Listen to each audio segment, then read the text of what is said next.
Ladies and gentlemen, dear members, good morning to you, and in particular also to our friends in the United States, a very good evening. It is a new episode of our Navigator series. As you know, we have our 20th anniversary of the Chamber, and we lined up a couple of global thinkers in order to help us to get a clear view on what's going on in the world. And of course, it's really incredibly well positioned now to have Bob Zoellick a couple of days after the elections. And in particular, also, I'm very happy that my friend Mona is going to be the interlocutor for Bob. So we have an interesting hour ahead of us. Now, it works like this, that basically Mona and Bob going to sort of go for it for 30 minutes. And then we will have a look at the questions that you have. We have Rachel here in Shanghai. She's going to basically monitor your incoming questions, and she will then throw the questions at Bob or Mona if that's fitting. And then let's see how that works out. So thank you very much again, Mona and Bob, for staying up late in the US, and maybe just to hand it over to you in New York. Yeah, so thanks, really pleased to be here. Glad we could do this, we can pull this off. So I'm really looking forward to this, Bob. I really like moderating because I don't actually have to answer the hard questions, so I get to just ask them. So I'm looking forward to hearing, having this dialogue. So first, I thought I'd start a little bit with your book, which was great. It's actually great because I actually now in COVID, we actually get to do this thing called reading. So it was actually really good. So I wanted to kick it off with just, as we all know, writing a book is a labor of love with a lot of labor usually involved. And so I'm just curious what motivated you to take pen to paper, and why did you want to write this book at this particular point? Well, first, Mona, thanks for doing this with me, and thanks Jorg and European Chamber for hosting this. I've always had great respect for your work product. I was delighted to learn that my friend Pascal Lamy was in on the origin of this. And I want to compliment you and your members, because I think it's valuable for people around the world to see your surveys.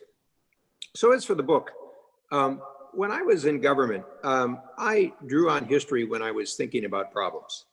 And so I partly had the idea that this book might help encourage others, particularly those of a next generation. Some of you may recall that Henry Kissinger wrote a book titled Diplomacy in the 90s, where he used history to talk about foreign policy. My sense at that time was, in when I read the book, he tended to reflect a European realpolitik tradition. So I wanted to try to approach this from the vantage point of the American experience, some of the ideas that have informed American foreign policy over the years. And so the approach that I took in the book was to try to focus on stories, and particularly focusing on people to make it more readable, people interested in biographies, and particular episodes in American diplomatic experience. Because what I wanted to focus on was the problem-solving nature.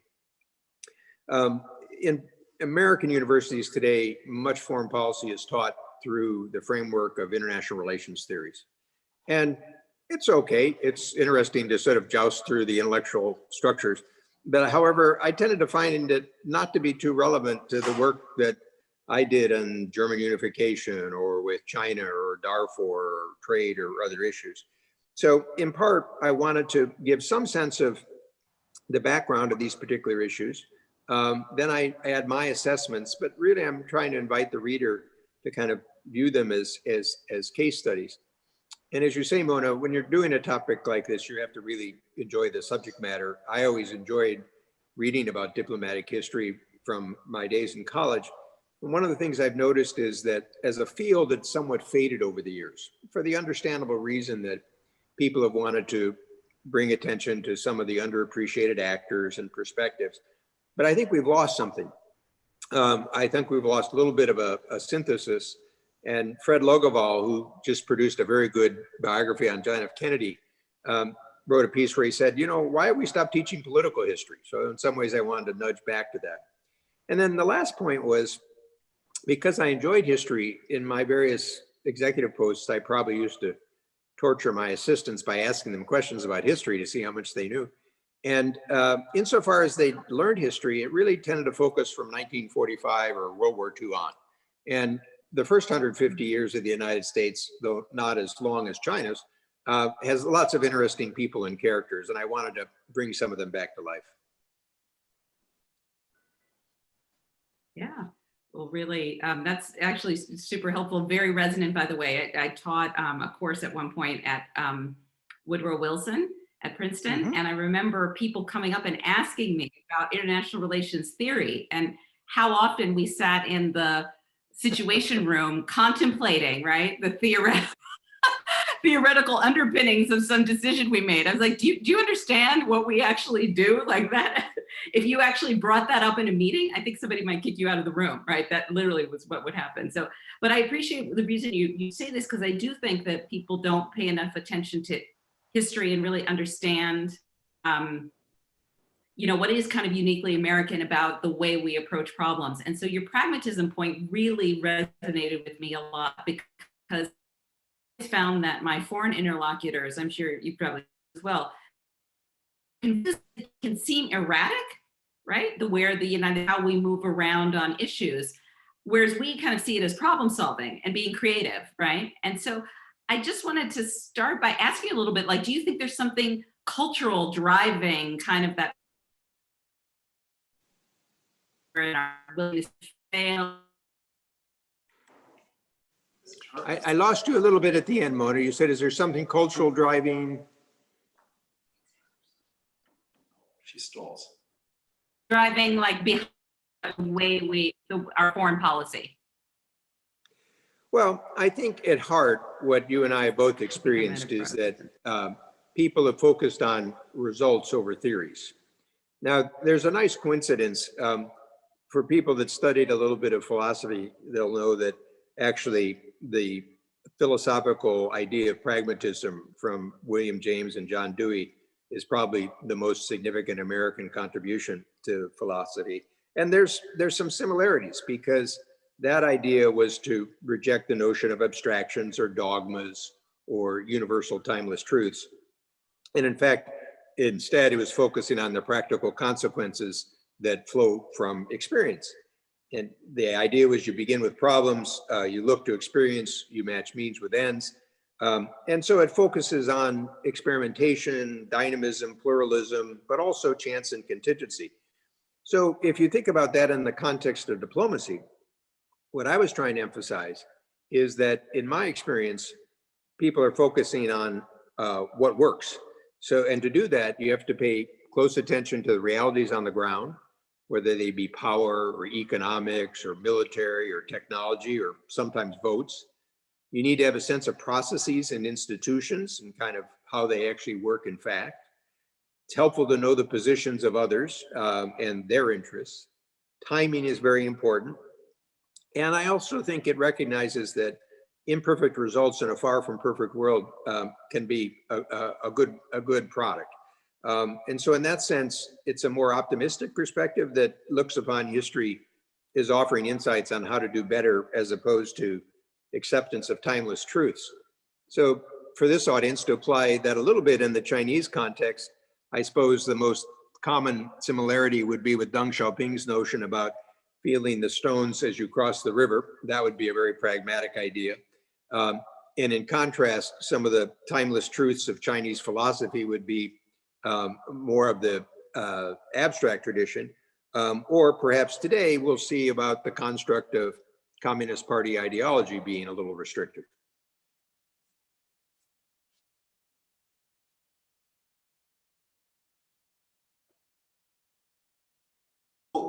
Am I muted? Yeah, as we lost Mona, let me just step in and say, first of all, it's a wonderful book. America in the World, it actually passed the customs in Beijing, so congratulations. It's acceptable. And of course, Kindle you can download. I can only recommend it. Now, when we turn to China, you have actually a couple of very good sequences in there, such as the John Hay and the Open Door Policy, 1900, Teddy Roosevelt's mediation in the Russia-Japanese War, 2004, 2005, and of course Nixon coming here and opening it up. As a matter of fact, next year, shortly after the Olympics, or the day after the Olympics conclude, we have an anniversary, 50 years of China-U.S. Relationship. So is that any help to understand U.S.-China relations going forward? I mean, presently, of course, it's a big mess, but do you see that we can learn something for history in order to rebuild this relationship? Yeah, that's an interesting reflection. As you mentioned, there's a number of chapters over 100 years that involve the U.S. experience with China. And as I step back from them, I tend to recognize three themes. The first is China as the great commercial opportunity. So I draw attention to the fact that in 1784, before we even have our Constitution, there's this visit of a ship called the Empress of China carrying ginseng from Appalachia with a 400% profit. So throughout the American experience, there's this idea of the great commercial destiny just over the horizon. I have a book downstairs that was published in 1937 that's titled 400 Million Customers. And this is the idea of the great potential of the Chinese market. Although this is often a star that shines just over the horizon, never quite fulfilled. Although, to be fair, the Chinese market was the fastest growing US export market for 15 years prior to President Trump. But the second theme is, and one that I think is a little less recognized, is the appreciation of China as a potential world power. So if you go back to 1900 and the open door under John Hay, the two main aims of the United States were to preserve China's territorial integrity, because at that point, China risked being carved up like sub-Saharan Africa had been, and access, in part for commercial purposes. In the 1920s, after the Washington Naval Treaty, in part it was designed to get the Japanese to leave Shantung, to have Japan leave Siberia, but also the prospect of the Republic of Korea getting control over its own customs authorities and being in a stronger position. For Franklin Roosevelt, he emphasizes China as a potential of the four policemen after the end of World War II, and that's why China was a member of the UN Security Council from the very start. For Nixon and Kissinger, as you mentioned, it's the role of China in the triangular diplomacy. And of course, in my time, the notion when I gave the speech in 2005 about China as a responsible stakeholder, or encouraging China to be a responsible stakeholder, it's always this concept of the role that China will play in the international system. But there's a third theme that is also quite important, and that is Americans have been trying to convert China for over 200 years. This started actually with the missionary movement, which was quite important in the American experience with China. A lot of the people who wrote about China, their children became novelists like Pearl Buck. Our diplomatic corps often came from the children of diplomats. And what you see over the time is whether it's a question of Christianity or capitalism or small r republicanism, Americans have been wanting to convert China. And when the Chinese reject it, as they did in the Boxer Rebellion in 1900 or in 1949 or 1989 or perhaps today, then the pendulum swings back very sharply, because there's a sense that you've reached out to a country and you've had a sense of rejection. So I suppose one of the takeaways from this is the importance of recognizing China as it is, as opposed to what we wish it to be. So I'm back. Hopefully it won't drop again. Can I pick up on that idea of, because it dovetails with another one of the comments in your book about keeping the American public on sides. And I agree with you that there's been a kind of quest and a belief in the promise of China and the US-China relationship that's like very, very strong. And yeah, it does feel a little bit like a rejection, although I don't know that it was fair to begin with. But I wanted to explore this idea of whether or not you need like a cheerleader, because the thing that I've been struck by in the last, say, probably 10, 15 years is that the US business community, which was so excited about the China commercial opportunity, it is moderated for understandable reasons. There's obviously more kind of direct head-to-head competition for developing the technologies of the future. And I'm just curious, like, can we have a stable and productive US-China relationship if you don't have a major US stakeholder kind of rowing that boat and making the case, you know, back at home? And to your point, Yeah. when backlash comes, like, where does that go, right? I mean, Oh, I think that's an excellent observation. From the business side, as you said, Mona, much of the driving force towards policy towards China throughout the 90s, early 2000s was the US business community. But in this sense, at least from what I read about the European Chamber's reports, there's a similar sense of some frustration, even though a number of companies are still doing well and making a lot of money. Some of it was intellectual property rights, some of it was forced technology transfer, some of it was frustration with some of the licensing and standards. But then I think what joined with that was that there were a series of other factors over the past 10 years or so that increased in prominence, particularly with Xi Jinping's ascension to power. The Made in China 2025 initiative led people to be worried about technology dominance. China's pursued a more aggressive foreign policy than under the Deng Xiaoping approach about bide your time, hide your strength. In 2012, Xi clearly felt that the past 10 years had weakened the Communist Party and he wanted to strengthen it. You know, I was on a discussion with some Europeans earlier today, and in the United States and Europe, the end of the Cold War is a historical artifact. So this is the week of November 9th, the 31st anniversary of the fall of the Berlin Wall. Well, as those of you in China know, the shadow of the fall of the Soviet Union still casts a very dark image over the concerns for people in Beijing. And then, of course, there's the human rights issues, whether they're in Xinjiang or whether it's in Tibet or whether in Hong Kong. And I think together you've got a perfect storm there where no political figure in the United States wants to look weak on China. There's another element which I disagree with, but it's part of the new conventional wisdom, and that is the belief that cooperation with China failed. I wrote a piece in the National Interest earlier this year, March and April, where I looked at issues from proliferation to economics to environment, and there's clearly a record of achievements of the cooperation. I was not trying to say that all was well, but I was trying to say the work of diplomacy is never done. And if you work from the assumption that cooperation didn't produce any benefits, you're really going to be misleading yourself. And so I think today, to kind of help the audience, you know, one of the challenges with a new Biden administration is they're interested in a set of transnational issues, obviously pandemic and biological security, climate change, international economics, cyber issues. It's hard to see how you can deal with some of those topics unless you figure out some cooperative pattern with China. And so I suspect what you'll see is we're in an era, as everyone on this call knows, that you move to a very harsh confrontation. My own personal view is the relations are in free fall and there's some danger to that.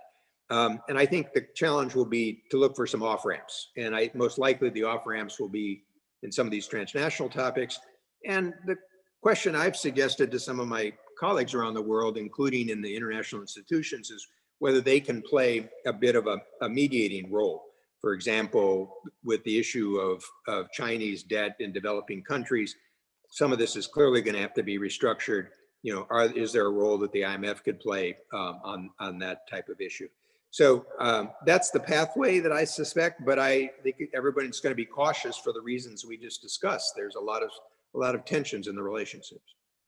Yeah, I mean, it actually segues into one of the, you see so much bubbling, and one of the interesting features, I think, because I agree with you that we're in a little bit of, the momentum is in a really negative direction, and it requires off ramps that both sides can feel good about, and that is, I think, challenging. And one of the other things, I'm just curious what you think, is how much the US-China relationship, it was always a big driver of, I think, global economics, obviously, but it's much more that our allies in Europe, commercial allies, governments, Southeast Asian governments are finding themselves in the crosshairs, because as these friction points don't necessarily manifest themselves narrowly in the US-China relationship between Beijing and Washington, but they're manifesting themselves in all kinds of other places. And I really feel for some of those colleagues, because there's very zero sum, and obviously you want to have a good relationship with China and the United States. And it strikes me it's getting harder and harder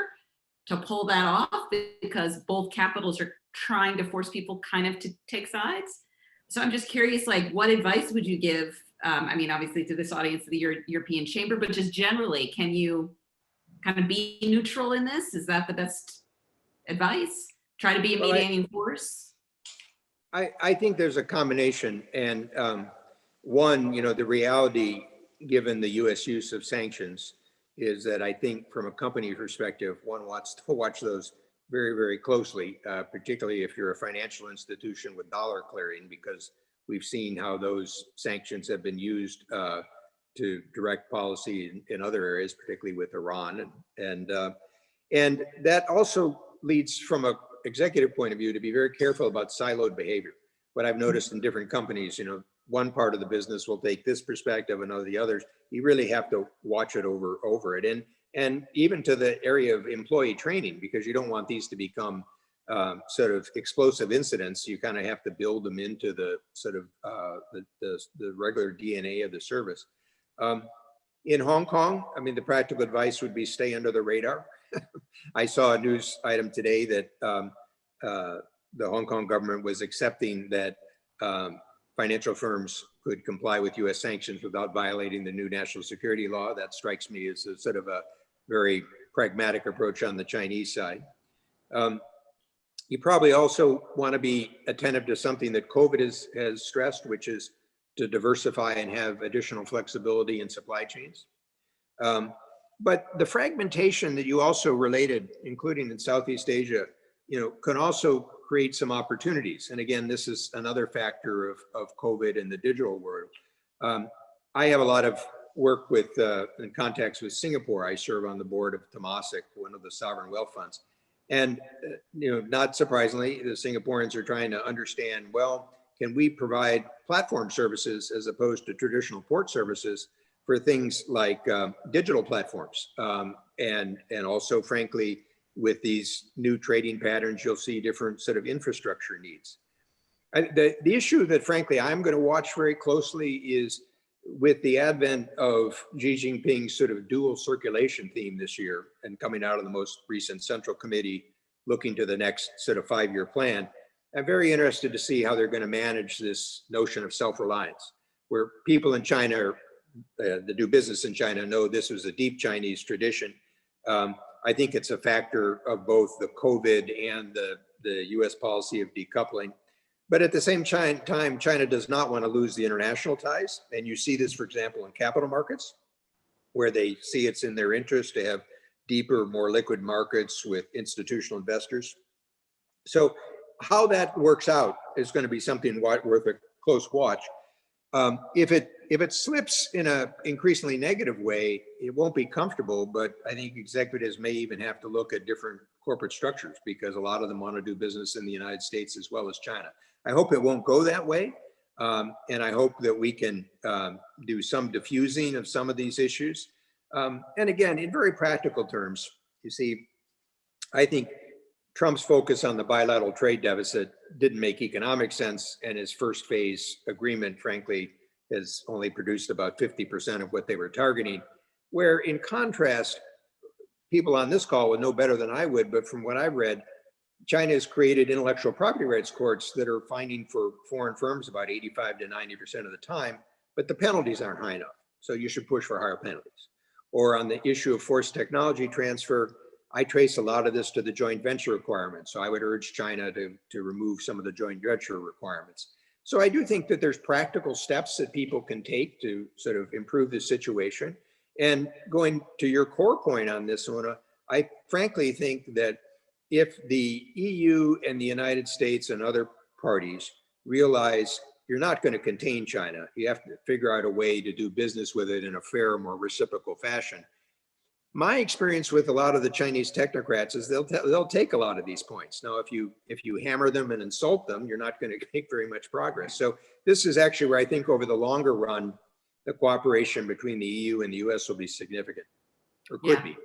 Yes, exactly. And I agree. I mean, what I think has really also been very interesting is, and the Trump people, to your point, I do want to talk a little bit about Trump because I actually have thought for a while that he's putting an exclamation point on some of the dynamics underneath. But when people say, oh, they think things are going to be much more constructive with a Biden administration, I would say, well, actually it could end up being worse in the short run because the Biden people will take the time to understand the tools. And there are a lot more tools, right? Just the CFIUS reform, which is, looking at joint ventures, some of the things, there are a lot more tools now than even there were 5 or 6 years ago. And this administration, the current administration, has just not had the wherewithal, frankly, and I just think started kind of in the wrong place, and then they got themselves boxed in a corner. I don't think this group is going to, make that mistake, right? And so I actually think things could get a little bit more contentious before they actually settle out into something. That's to me a hopeful case. I don't know if you agree with that or not, but I feel like there's a lot more. Before it used to be we only had really, really blunt tools to really try to create some leverage in the system.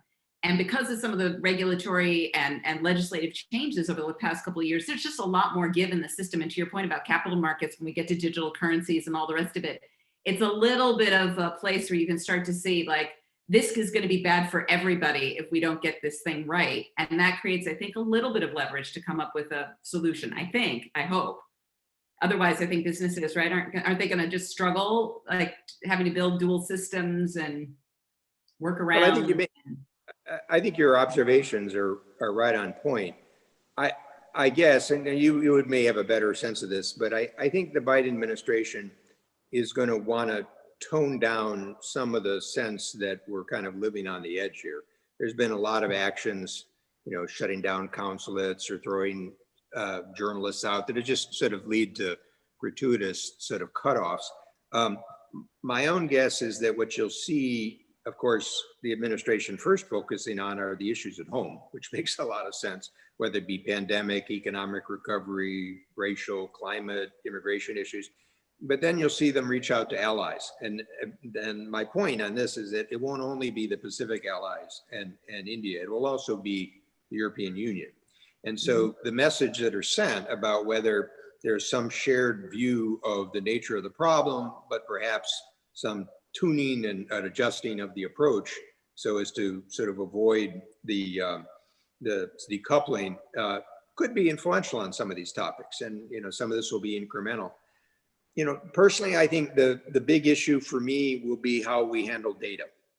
Because if all personal data becomes a issue of national security, I don't know a business today that isn't deeply involved with sort of big data and AI as a method.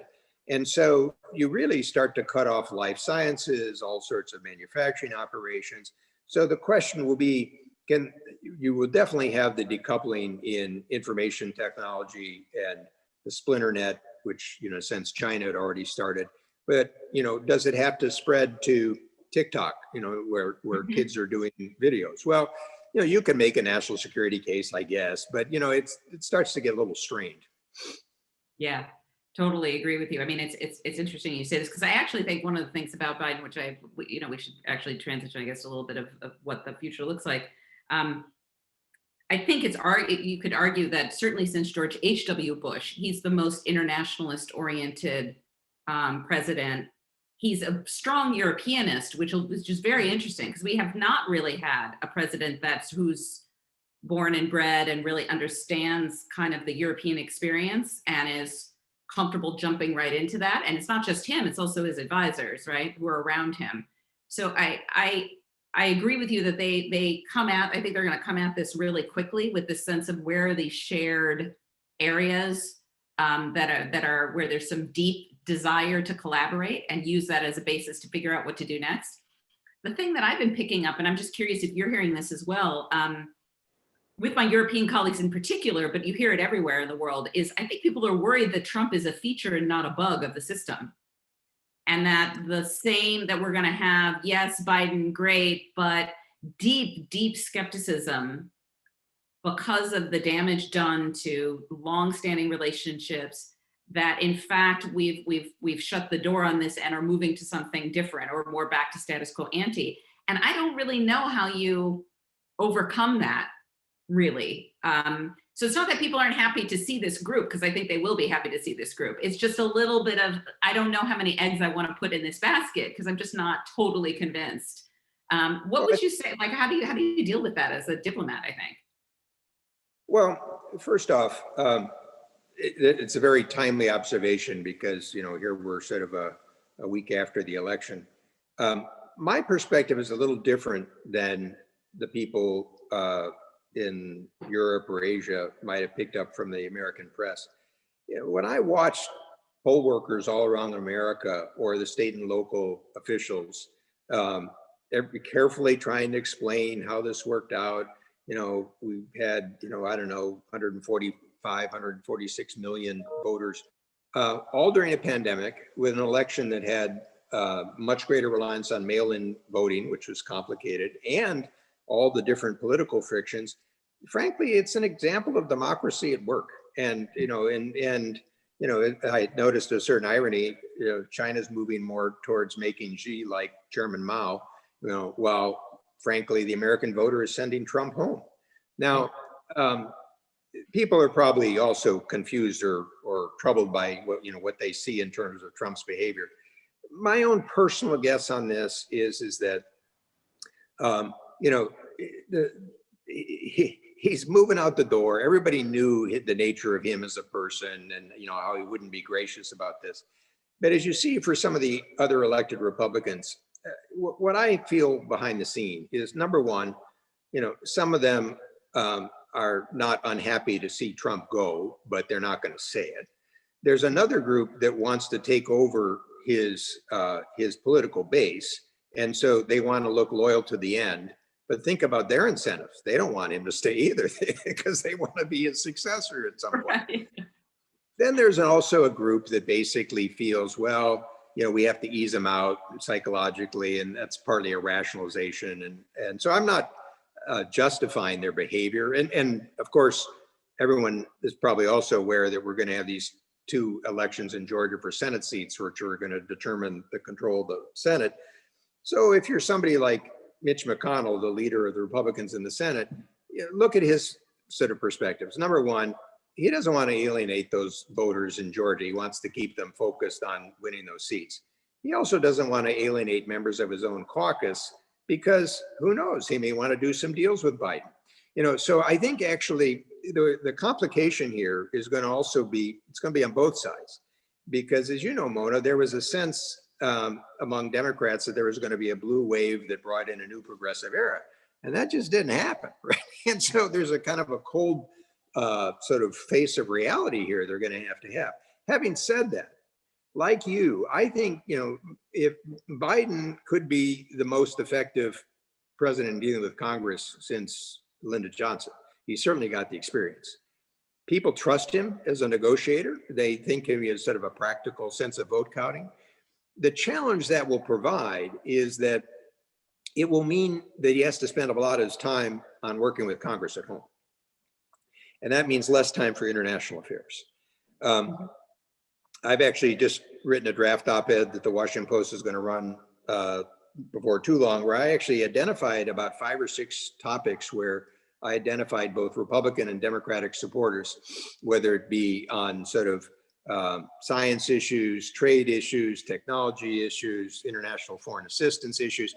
And there's an area where it's not going to be sweetness and light, but there can be deal making done. And what it actually reminded me of was that I served with Secretary of Treasury Baker in the second Reagan term, and I served in the Bush 41 term. We didn't have control of the Congress, and in the Bush term, we didn't have either body, either the House or the Senate. And in the Reagan administration, had the Senate for a while.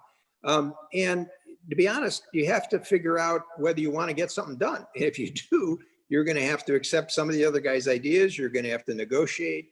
If you think about issues like the tax reform of 1986, which is very big, the American Disabilities Act, these partly came from taking the other guy's ideas and framing it in a way that also suited your political constituencies. It's a different art. And to be honest, the Republican perspective, which may be jaundiced, was in the Obama years, Biden was the closest to understanding that. It wasn't Obama's sort of natural approach, and he had only spent a couple years in the Senate. So we'll have to see how that develops. But I don't approach it in a pessimistic framework.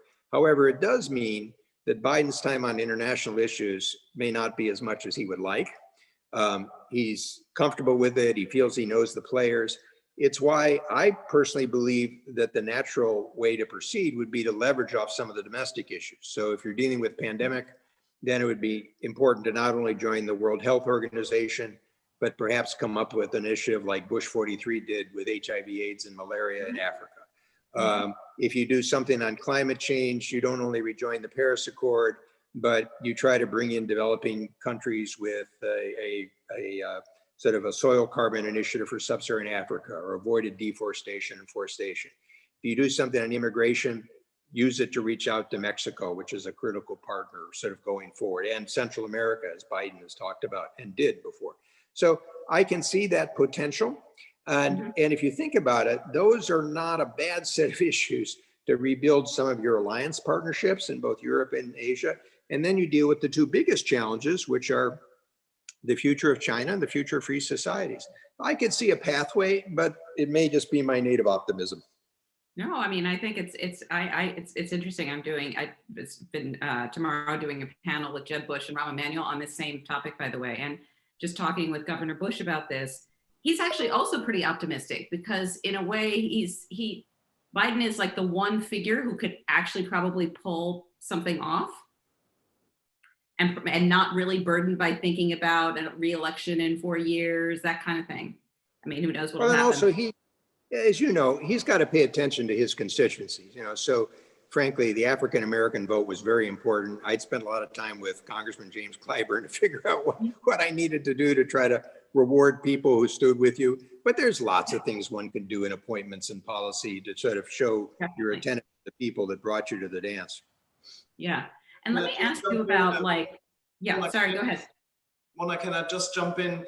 Sure, of course. We encourage our members to chip in questions, and Rachel's gonna then throw them at Bob and Mona. May I just say that 2 days ago I was in a hearing of the European Parliament. Besides the fact that I was cut off once I mentioned the word human rights, it was interesting to see how worried the parliamentarians are, worried that Europe is being left behind, the uncertainty about the US, the clear technology gains in China on artificial intelligence and so forth. So in a way, as you mentioned already, the possibility of cooperation might be impaired by the fact that Biden is busy on the domestic scene. But the questions from the parliamentarians clearly was, what can we do? Do we have to choose between the US and China? A question that always Beijing is raising. And what would you suggest to European leaders, in particular also as we have leadership changes in Europe? I mean, we had Merkel forever, and she's going to go in about 12 months. We had Macron's elections in about 16 months. So given that, what would you recommend to European leaders and parliaments to think about? Well, I'll start with the point that Mona made, which is that I think Biden and his team are familiar with the European political system. They understand the complexities of member states as well as with the Commission and European institutions, including the Parliament. And what they'll be looking for is first some cooperation on some of the transnational issues that I mentioned. And I think that would be a natural on the biological security and the climate issues. I hope they can diffuse some of the tensions in the digital space and on the trade front. On the trade front, I think they'll recognize that there are some ways to sort of move away from some of the tariffs that Trump has used against Europe, or at least threat of tariffs. But then on the bigger question about China relations, I think that if Americans get a sense that Europeans recognize some of the anxieties that Mona and I talked about, And frankly, this is where the European Chamber's work is very important, because you see a lot of these same concerns from your members. But then if there's a sense that there are ways to address this sort of shorter of total decoupling and confrontation, I think you could sort of build a sense that there's a cooperative spirit here. From my reading of the political discussion in Europe over the past 4 or 5 years, the attitudes have been moving in this direction, whether you see, without having to focus on particular language, of China as a systemic threat, or how it's trying to take apart the 1+16 group within Europe and others. So I think, again, this is sort of perhaps navigating a narrow space, but my guess is that the European approach wants to be more wary of some of the Chinese behavior, the lack of reciprocity, but they also want to have constructive relationships. And that would not be a bad approach for the US to take with Europe and Japan and Australia, and Korea, and others. Yeah, I agree, by the way, just to chime in. I think part of it is the US needs to make it easier for partners to collaborate. Yeah. One of the big defining features I find with Trump is that, you know, I want you to do it my way, but not with any of the tools to even make that at all appealing. You know, 5G would be a perfect example of that. So if you want to get serious about areas of collaboration, then you have to create the partnerships that can make that a reality, and not just have it be rhetoric. And that's, I think, the biggest threat that we've had, and one of the biggest frustrations you hear is just, this is, you know, not realistic and not actually productive, right? So it's just making everybody feel frustrated, and I think leaving a lot of allies feeling, caught in the crosshairs, right, without a clear path forward. So wouldn't it be now the time to actually find common ground for these 3 blocks, US, Europe, and China? I mean, Xi Jinping has just pledged a carbon zero China by 2060. That would be something if the US rejoins the Paris Climate Agreement, or biodiversity, how we operate together and help each other on, say, the forests in Amazon, or other topics like COVID. I mean, I think on the business side and on the security side, the tension will not go away easy, but there must be other fields where we actually find it rather suitable to cooperate, isn't it? Yeah, I think, you know, this goes to the theme of pragmatism that Mona and I were talking about.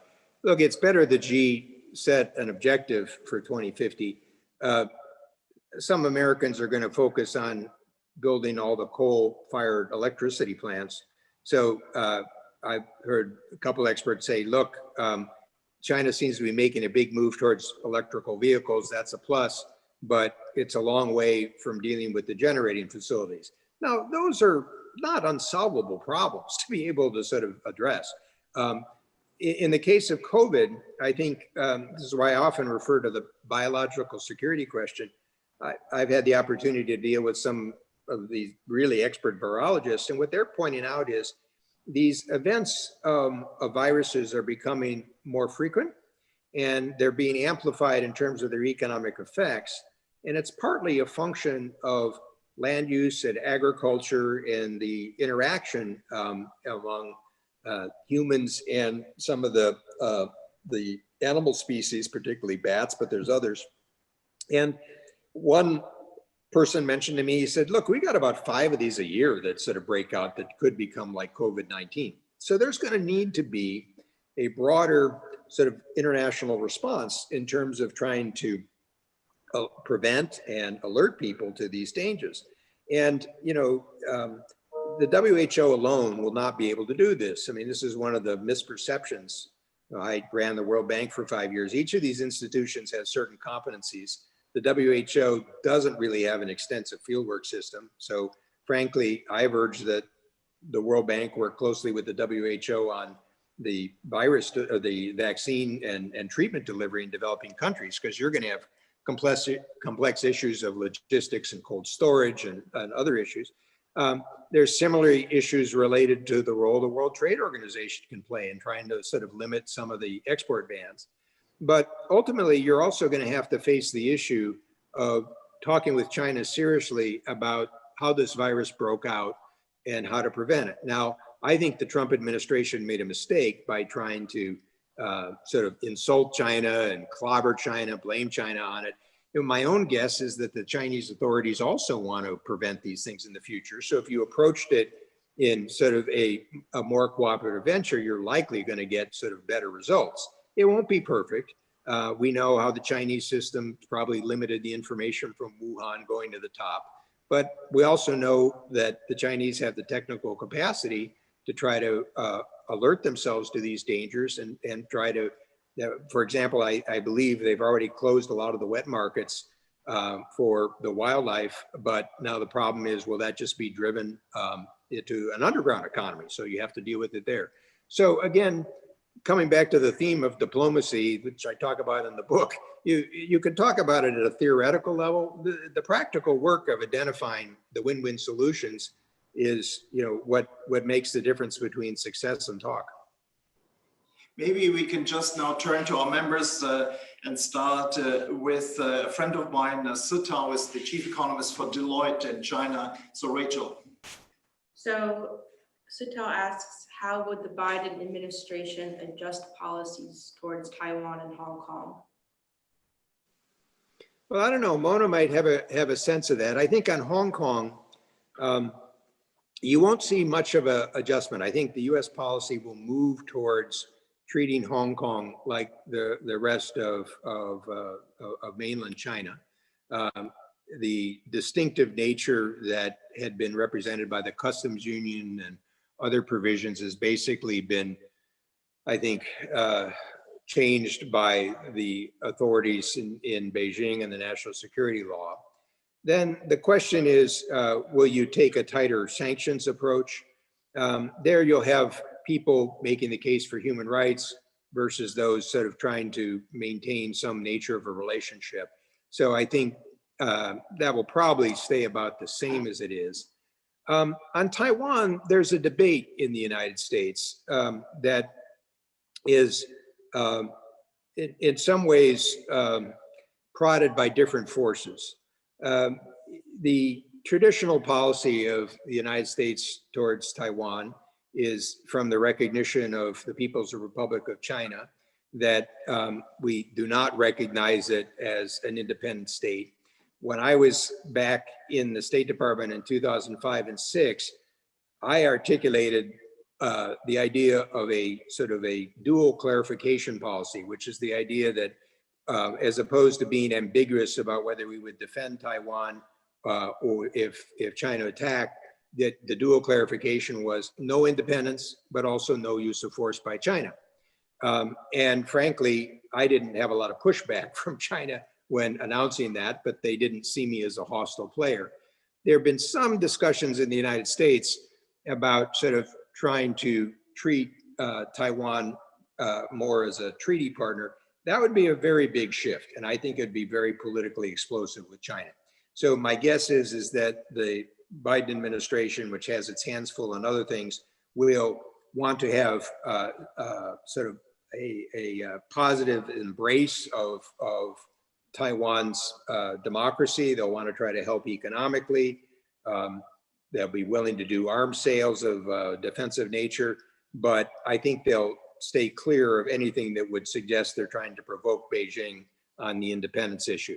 I don't know, Mona, what do you think? Yeah, I totally agree with you on both. I think Hong Kong is basically, unless the dynamics change significantly, in a significant way, I think it's a status quo thing actually on both.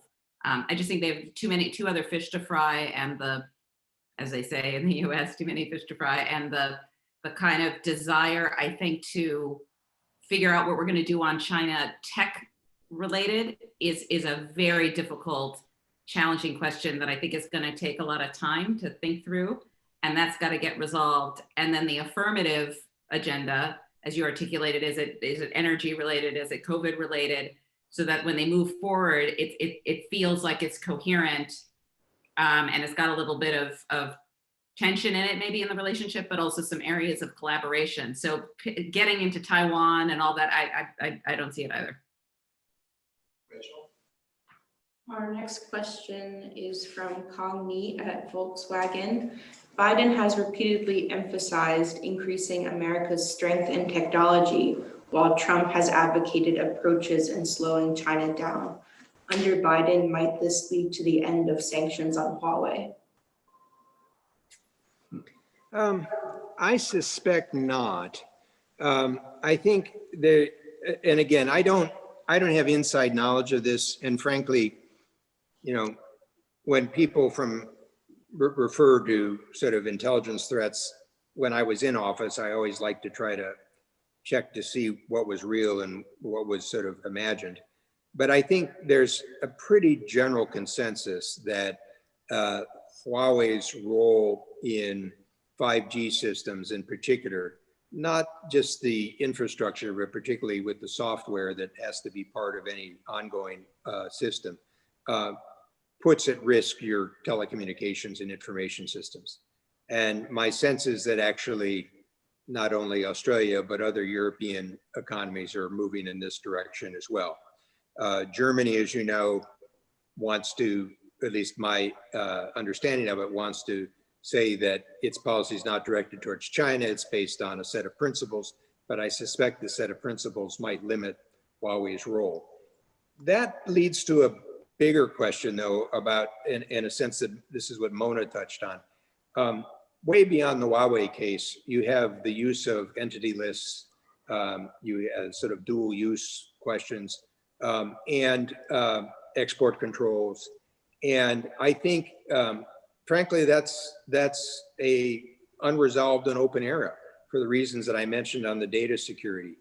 People need, the Congress will be very attentive from both parties about sort of not allowing China to achieve technology dominance sort of using US resources. But some of the companies in the United States that do business in China will want to try to sort of maintain their economic ties. So I think that'll be an ongoing area of tension.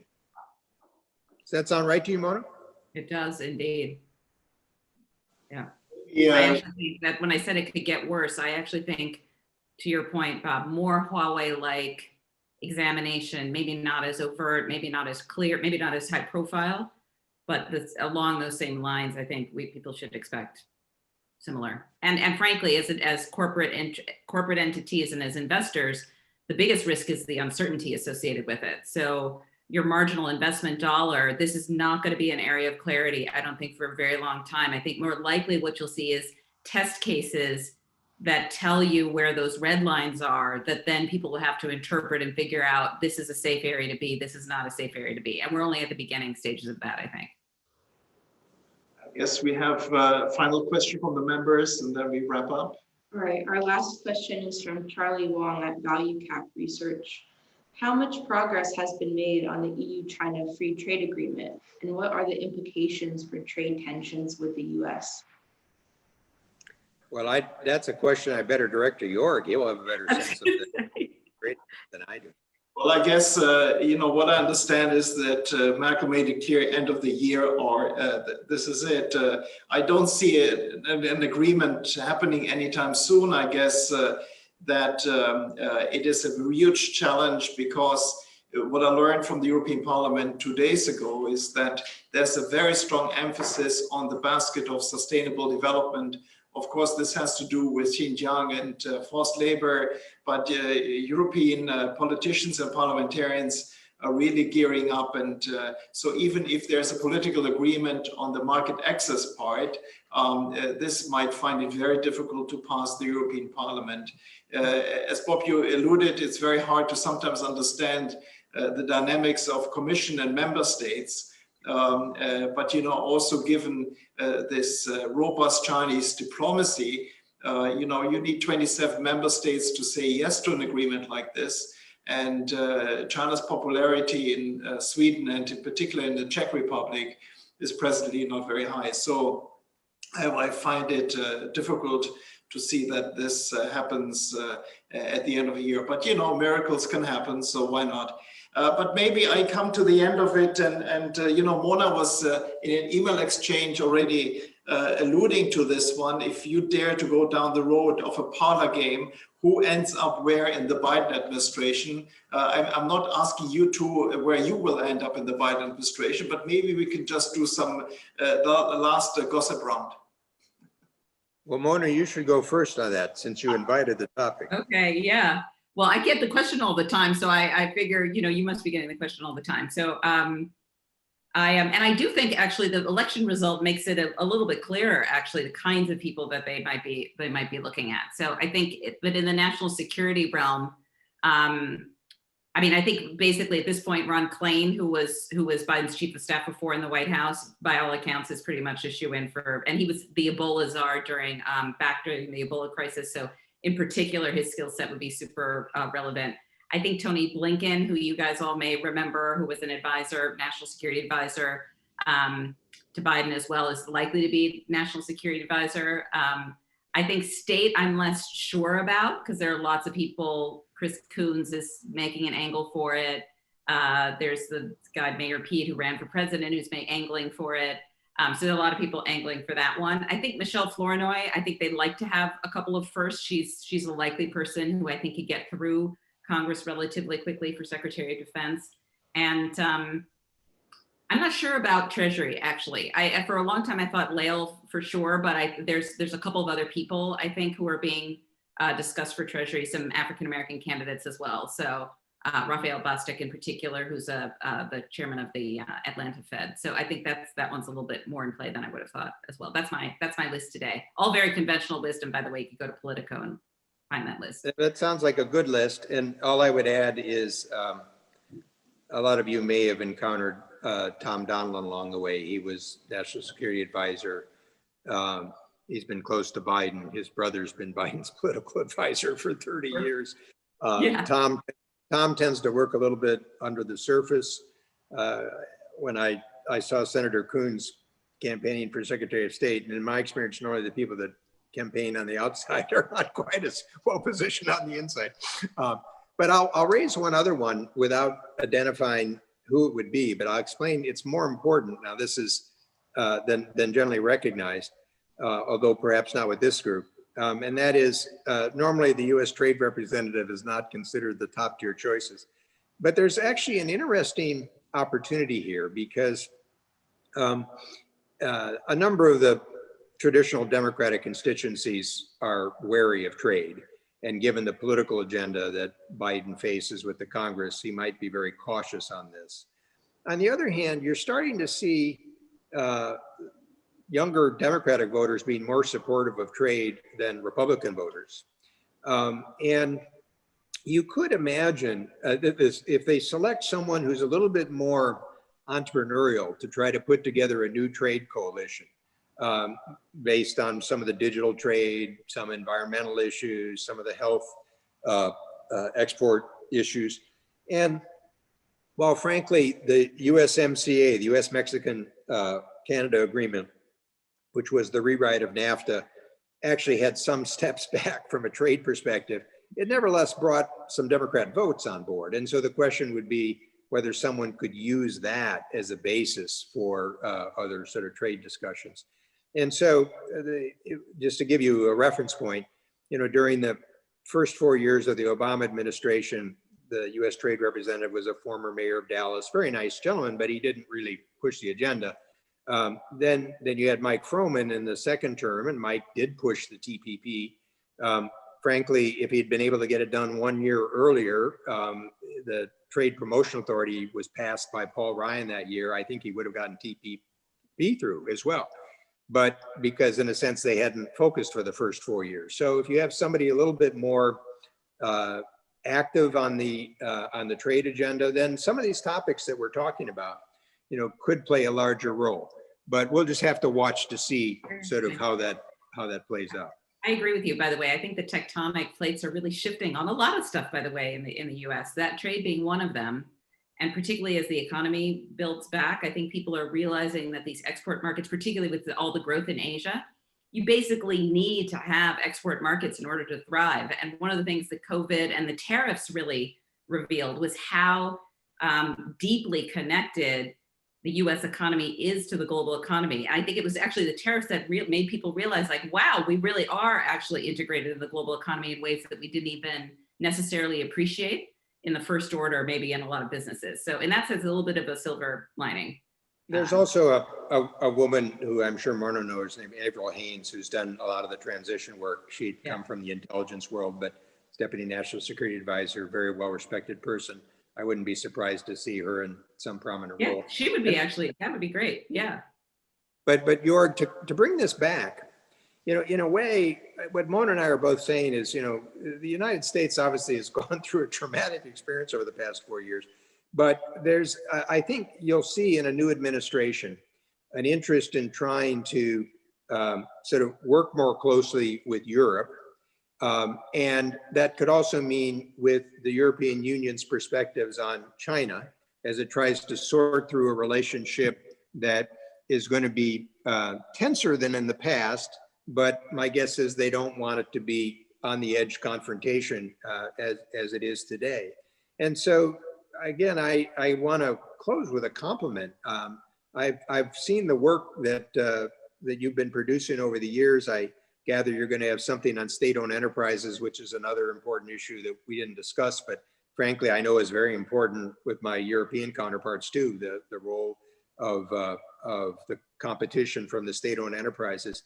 So I just want to encourage you and your members to see that I think in a world where you got more fragmentation, but also more complexity of some of these issues, plus the climate, plus the sort of biological security issues, there could be a way for you to help shape the policy environment. Well, I'm trying to reach, we are actually having a meeting with AmCham tomorrow here in Shanghai, and I have been subject to a couple of night shifts discussing with US think tanks and European think tanks on where we might find common ground. I guess there's a lot, and as you yourself put it in the Washington Post recently, the way to compete with China is by producing better ideas and smarter technologies, and not by bullying and retreating. And I think that should be sort of at least a guiding principle for me there. So I would really like to thank the two of you. Again, I can only recommend, without getting any commission, your book, America in the World. It's a great read. I would say that, yes, exactly, maybe she gets a commission. But also that the Chamber is about to finalize soon a study on decoupling, particularly focusing on the technology aspect and the financial. I will launch it a week before Biden gets inaugurated, so January 14th, and I will share maybe the draft with the two of you beforehand.